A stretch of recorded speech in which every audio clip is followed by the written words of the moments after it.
ನಮಸ್ತೆ ವೀಕ್ಷಕರೇ, ವಿಶ್ವ ನ್ಯೂಸ್ ಕನ್ನಡ ಚಾನೆಲ್ಗೆ ಸ್ವಾಗತ. ಇದು ನಿಮ್ಮದೇ ಧ್ವನಿ, ನಿಮ್ಮದೇ ಶಕ್ತಿ, ನಿಮಗಾಗಿ ನಿಮಗೋಸ್ಕರ ಮೂಡಿ ಬರಲಿರುವ ಏಕೈಕ ಚಾನೆಲ್.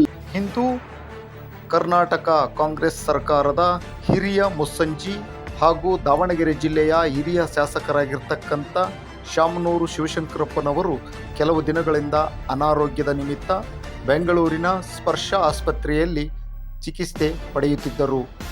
ಚಿಕಿತ್ಸೆ ಫಲಕಾರಿಯಾಗದೆ ಇಂದು ಸಂಜೆ ನಿಧನರಾಗಿದ್ದಾರೆ.